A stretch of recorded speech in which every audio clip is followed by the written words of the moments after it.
Hi everyone, Jeff Alex here, your host of the Living Well with MS podcast. To all our listeners, I hope you and your families are staying safe and healthy during this COVID-19 crisis. While social distancing and other restrictions may seem like a drag, in the long run they will prove critical to stemming the tide of this epidemic and returning to a sense of normality. I have faith we'll come out of this stronger, smarter and a bit more enlightened as a result. In the meantime, we at Overcoming MS and the whole team behind this podcast are here for you to keep you informed and help you keep on track with your personal journey to a healthier you. Now, on with the show. We're pleased to welcome to the podcast Rachel Changer, a neurophysiotherapist with a deep background in working with people with MS, who, in addition to this, is an experienced Pilates practitioner and trainer. Welcome to Living Well with MS, Rachel. Hi there. So to start off with, could you tell us a bit about yourself, your background, experience, and how you've worked with people with MS? Yeah, so I qualified a long time ago back in 2006, and I always knew I wanted to specialise into neurology. So very quickly in my career, I kind of tailored my path down that route.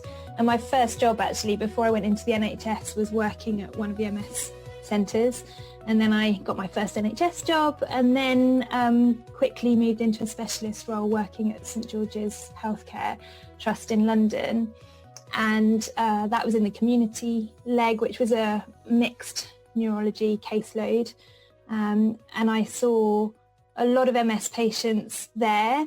I hate using the word MS patients, but in the NHS we would use that, and as I was just chatting to you before we started the podcast, it was a mixed caseload from people at home finding it difficult to get out of their house, right through to people that were early diagnosed. So I saw a real mixed caseload there.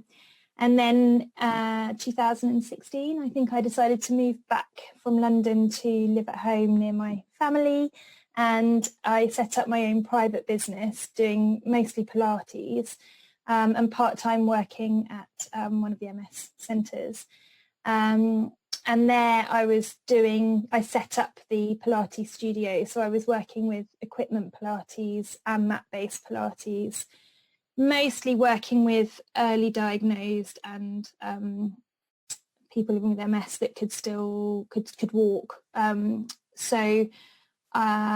That's not to say I can't adapt, and that's the nice thing about Pilates. You can adapt everything that you do for any level of ability that people have. And could you describe what Pilates is for people who don't understand? Yeah, so Pilates, what is Pilates? It was developed by Joseph Pilates and was originally, I think he called it controlology. And then I don't know if it was when he died, but it ended up being named after him.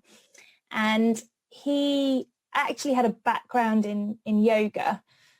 So that's why there are some similarities between yoga and Pilates, and the idea that it's a mind-body practice. So you're thinking consciously about the movements that you're doing and trying to look introspectively about how it feels in your body, and exploring movement.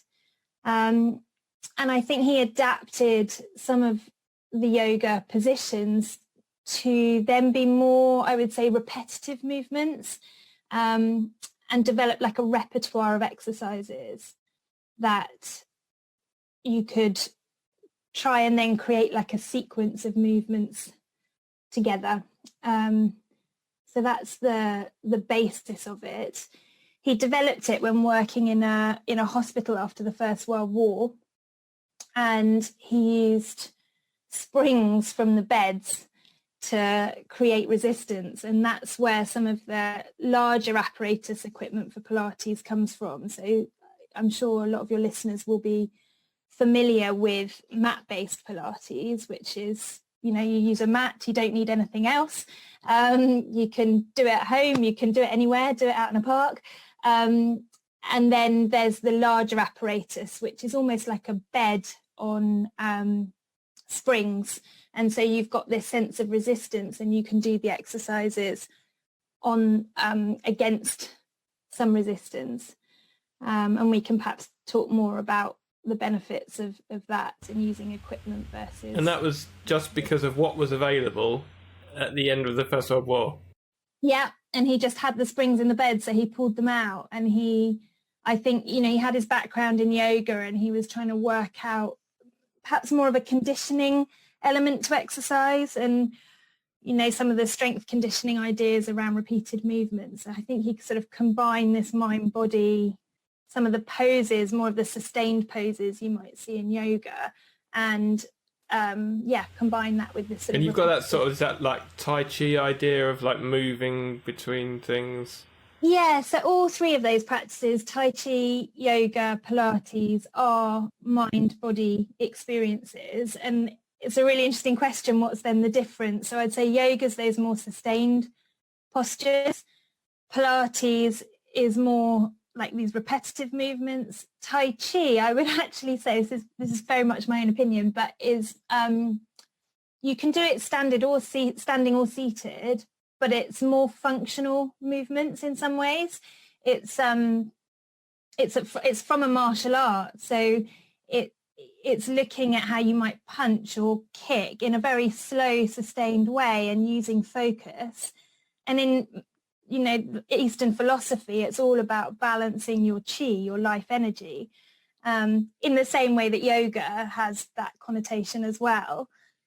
But I would say the movements, there's a little bit more sort of spiral, what I would call in a physio way, the sort of spiral pattern. So you're turning maybe your whole arm through a rotational movement and then rotation back. So a lot of the movements are quite flowy, and that's quite a functional way in which we move, which if I was to criticize Pilates, sometimes it's a little bit linear, one arm up, one arm down, out to the side, in and out. And I think it's important that we recognize that and try and bring in some of those spiral patterns, which is much more how we move in a functional way. So it's adaptable as well. You sort of can bring in elements from other.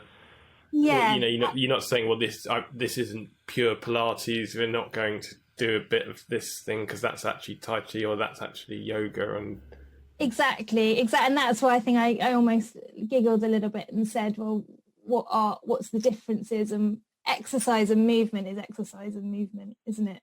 Fundamentally, and things get given labels, and that makes it easier to market them. That's my very cynical brain. But you do, there are principles within them that are different.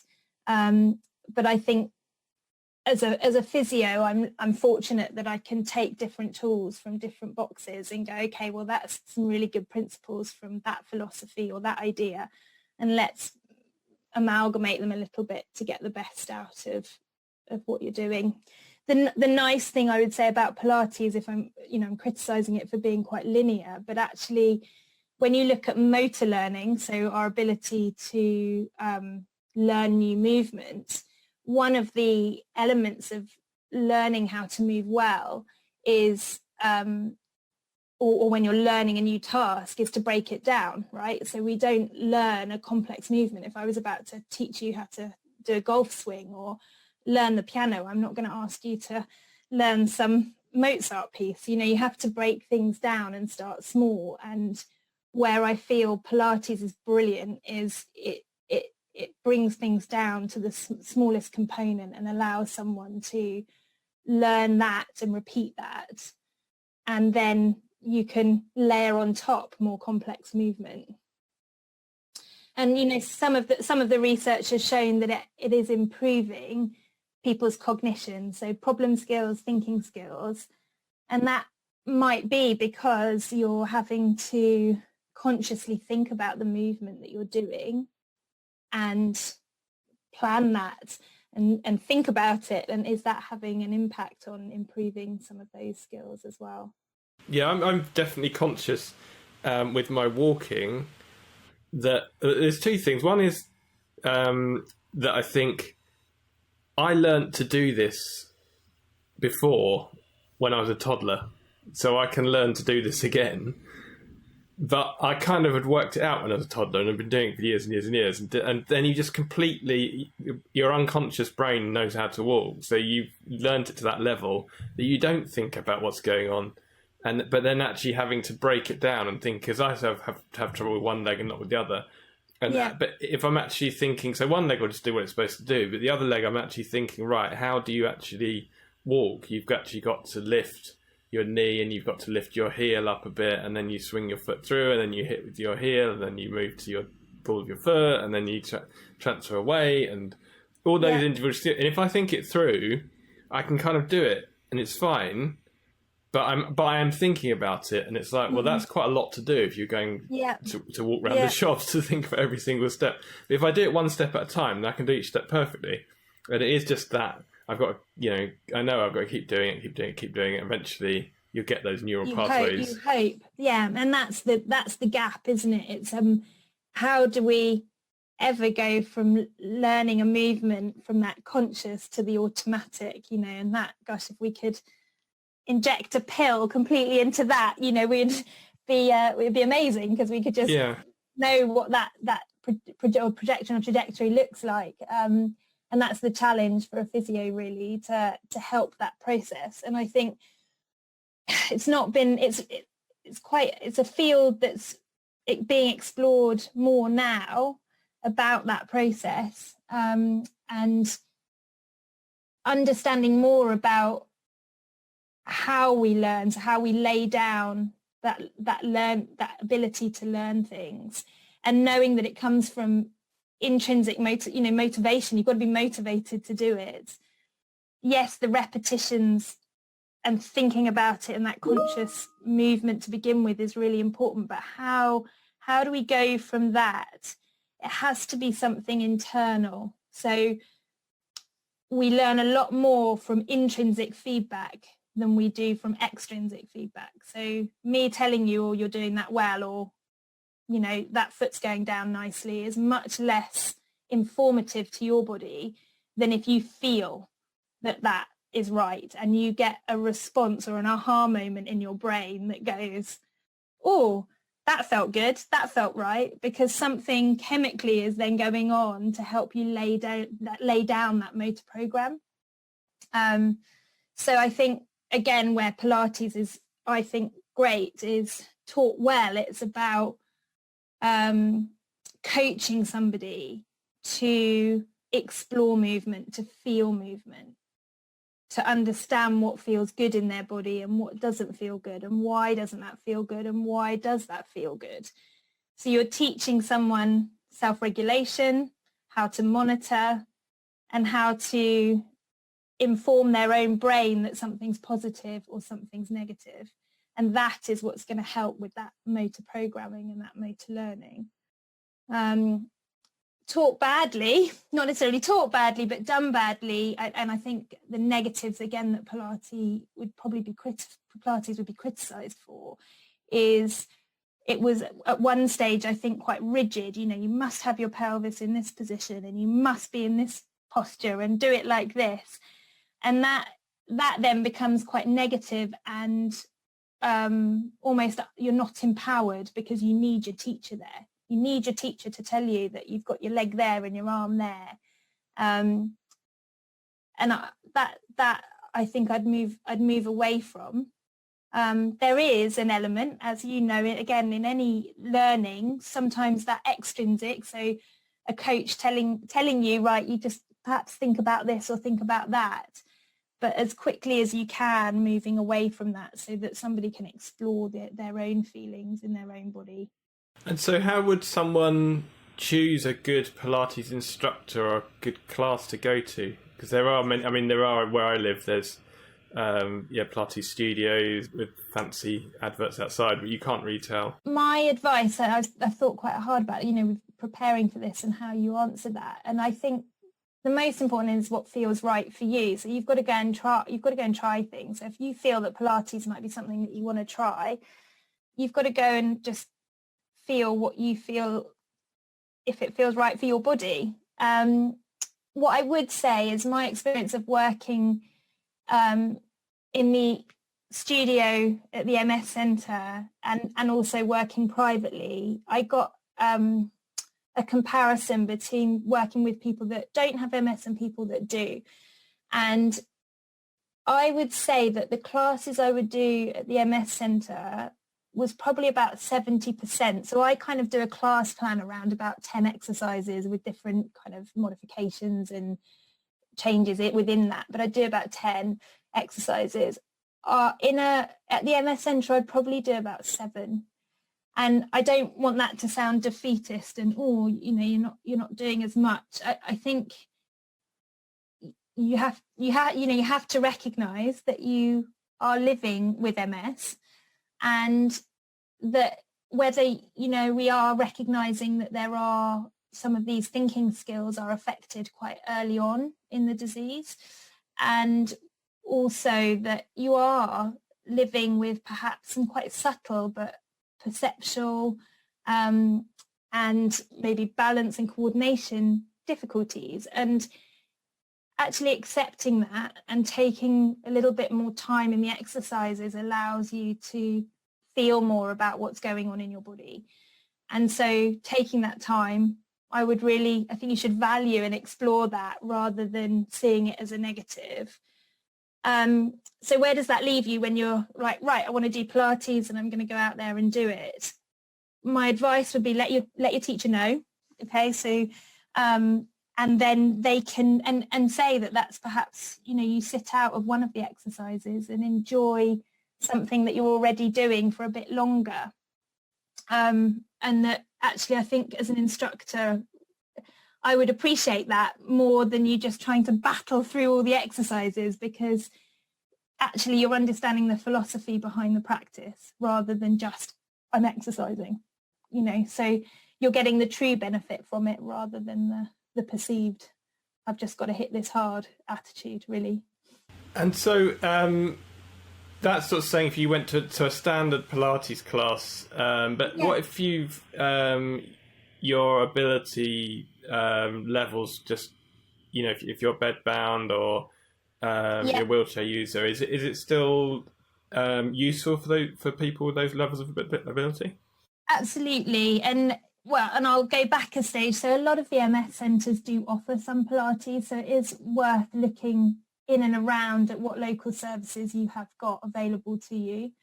And even privately, locally around here, there's another, I offer an online MS class, but we have another neurophysio in this area that offers specific classes. So you might find something that's specific. And then if you are in a wheelchair, absolutely, there's still principles of Pilates that you can use. But again, thinking wider than that, breathing is so important in function. We know that our breathing muscles is part of our inner core cylinder, for want of a better word, really, that is linked to your pelvic floor underneath. Okay, so your diaphragm is almost like, if you think about it as St. Paul's Cathedral, that dome, you've got the diaphragm as a dome under your rib cage, but in your pelvic cavity, in your pelvic bowl, at the bottom, you've got another dome in the opposite direction that's your pelvic floor, this kind of sling. And they do form a kind of ring of attachments to one another. And so more and more research is coming out about the how our intra-abdominal pressure is kind of our support system between the pelvic floor and the diaphragm, and how that supports our posture and our stability. And that's true if you're sitting or standing. And again, that breathing can be compromised. There's some of the muscles that potentially can get weaker in MS. And just taking some deep breaths and getting the expansion through the rib cage is really important for maintaining that compliance, that movement in your rib cage and also in your spine, because they're all attached. And that's starting to think about some of the principles of good spine movement and flexibility of Pilates. So there's definitely exercises you can do in the chair. And, look online, you can Google stuff. MS wheelchair Pilates, or go on some of the resources. You guys are a great resource. There's lots of MS resources out there that will give you some specific and modified exercises that you can do. So I think you might have answered this already, but going through coronavirus times, classes are in some parts of the world back up and running normally, in other parts of the world completely stopped. In the UK, we don't seem to actually understand what's going on because they keep changing the rules. No, I know. I don't know what I'm doing today. So does Pilates work as an online activity? Can you? You've mentioned equipment. Could you do it without much equipment? Do it over the internet? Yeah. Do you know? I've been doing online classes for both my private work and then my MS online class, and my guys on a Friday that have MS, they're all well kitted out. They've got their TheraBands, they've got their balls at home. And I'm like, so I've been making sure that all the classes I do haven't required any equipment. We use a towel, we use a pair of tights sometimes. So you don't have to use equipment at all. But where the equipment is, if we take it back to some of the motor learning principles we were just talking about, is actually when you put a leg out into space, so let's say you just did a leg extension or an arm out into the air, it's very difficult for your brain to know if you've got some sensory difficulties, or even if you haven't.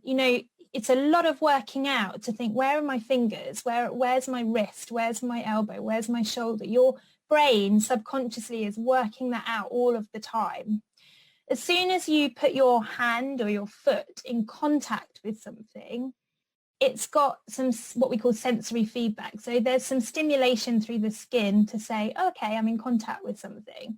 And that is giving some more feedback through pressure, through touch, to tell your brain where that part of your limb is in space. And resistance, so thinking about TheraBands and things like that, rather than thinking down the route of, strength training and repetitive load to actually build muscle bulk, if you think about just using a band in a more low-level way, what you're really doing is providing some feedback into your system.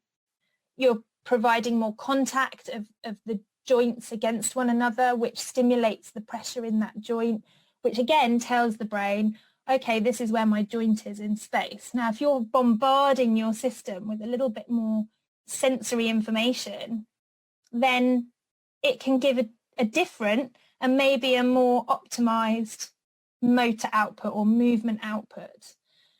So my job as a physio or Pilates teacher is to use equipment in different ways for that individual so that they get the best or optimize the best movement pattern for them.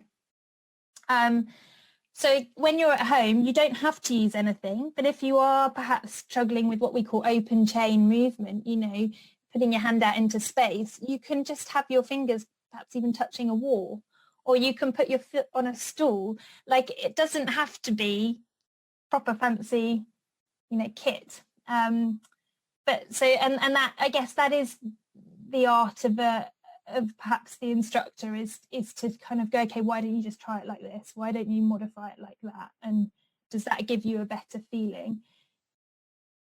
That's the coaching element. But also, I'd empower you to have a go. So if it feels really hard to stretch your leg out in the air, well, you guys are perfectly capable to think, actually, if I just put my foot against a wall and slide it up and down the wall, am I getting a better result from that? Does that feel nice for me? Is that helping me get a much more quality sense of lifting my leg up and down or my arm up and down? Feel it in your body and go with what's right for you. So the equipment you're talking about anyway, that TheraBands and yoga mats are fairly widely available and simple and quite cheap. You're not so when you were talking about springs that have come out of 100-year-old beds. 100 years. No, that is, so if you were to do that and go into a studio, you could buy a reformer for home, but they're minimum £1,000 a piece of kit. more expensive for the ones you'll see in the studio. So they're not cheap pieces of kit. If you get a chance to have a go on one, they are, I love the kit, because like we've talked about, you're doing all the exercises, but with load. So we were talking about this sensory feedback, but once you add in resistance and different resistance, so you can increase the resistance or reduce it, you can start playing with different levels of control that somebody's got to find. So actually sometimes loading somebody harder or stronger is easier for them than it is to take load away, and them having to, like we just talked about, lighten off and have to find that control without the feedback that they're getting from the strong spring. Yeah, no, I certainly find that actually the power hasn't all gone, and so actually I can do things so I can sort of do a deadlift with weights, but if I do the subtlety, maybe is where is the bit that's gone more than the power. Exactly. So we can start to play with some of that. And I think what's really nice, if you go and do that in a studio with somebody, the springs are a great objective measure. So you're saying, how do you monitor improvement? How do you see improvement? But you can say, actually, we're taking a spring away now, and you can still do it. So and like I say, or if it's a loading exercise for a strength reason, maybe you're upping the springs, but for whatever, as long as you understand the principles behind why you're doing that exercise, you can then start to see, I'm improving there. I've changed my control. I can feel that, and it's moving differently. And I guess the way I would describe the equipment for me as a clinician using it is that, Matt, if you think of the Pilates as a spectrum of different clinical based exercises you could do, as soon as you add in the equipment, you sort of broaden the spectrum. So I can treat people and modify the exercises and adapt them to a much lower level, but I can also make them a lot harder. So I've just broadened the spectrum of scope that I can do from the mat exercises. And I do feel for people with neurological conditions, not just MS, having that load and that resistance and that play is really useful in helping them motor program in a different way. I wouldn't ever, as a physio, I wouldn't ever say don't exercise, because we know that any exercise and getting out there and doing something is better than nothing. And then the next thing I would say is always just listen to your body. So it doesn't matter whether it's Pilates or something else that you enjoy. It might not be that Pilates is for you, right? So, but you've still got to listen to your body. You're not going to do anything that's going to take your shoulder into a position that feels really uncomfortable, or you're not clear about what you're doing. So just do things that you're confident doing, and absolutely you can pick up a class online and start to have a go. If you are somebody that really wants to understand the subtleties of what you're doing and that you will be empowered by that, then I go and see a specialist, like come and see someone like me, or a Pilates teacher that knows knows a bit more about your condition. Why? Done well, again, it's teaching you a little bit more about your body. And if you know more about your body, and you know more about or understand and can identify your symptoms better, then you're going to be more empowered to know when something's different. So it helps you manage your condition better when you feel you might need to go and get support if something's different, or when actually things are feeling pretty good and you know that actually you're in a good place to be able to do a bit more or function better. So you can start to regulate that and get help from your medical team at the right times. So I think it depends on. I'll always come back to you. You've got to know or feel what's right for you. And if just going online right now is what feels right, then do that. And do you have any other thoughts to encourage or inspire people for their fitness and exercise regime for people with MS? Yeah, it's well, I've harped on about it, but do something you enjoy. Find something you enjoy because you're much more likely to stick at it. And then it's like any of us trying to stick at something that is doing something, anything, even things we enjoy, to sustain that and keep up and keep doing it. That's always the really hard thing in life. And how do we all do that? I think setting goals, and I hate the word goals, but setting, something that you want to be able to do, breathe better, get to the shops a little bit quicker, whatever it is, set that, time it, measure it, do something that goes, okay, that's my time walking to the shops now. Or I just, even if it's a subjective score, breathing, I feel sticky when I breathe. Like if I had to score that out of 10, the quality of my breath feels just naff. Or your confidence with balance. Let's say, it's hard turning and I get a little bit wobbly when I turn. Like, okay, 0, I'm really unconfident with turning. 10, I'm 100% confident with turning. Where do you sit on that? And then go away, go online, do some exercises, go, actually, I want to understand a bit more. I'm going to go and see a Pilates teacher or, somebody to do some exercises. And then come back to that task that you set yourself and track your progress, because then you can go, oh my God, okay, actually I can improve, I can keep going here.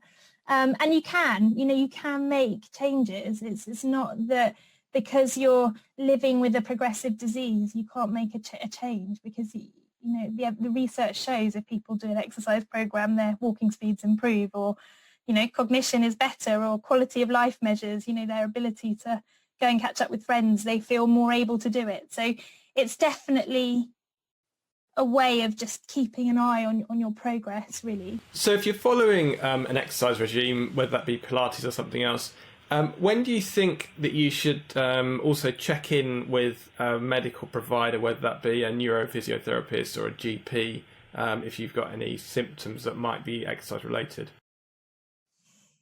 So if you're doing an exercise program and you notice that there's a change in something in your body, something's feeling a bit different, that's when you should perhaps speak to whatever your route is, whether it's your MS nurse, your neuro consultant, or through your GP, and let them know how you are, or what has changed for you.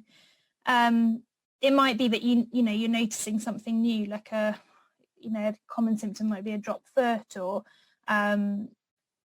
it might be that you're feeling dizzy, or it could be a range of different symptoms. You've noticed a change even in your thinking skills. Like, they're the things that you want to flag up. So when something's changed. Otherwise, stick with the exercise program that you're doing.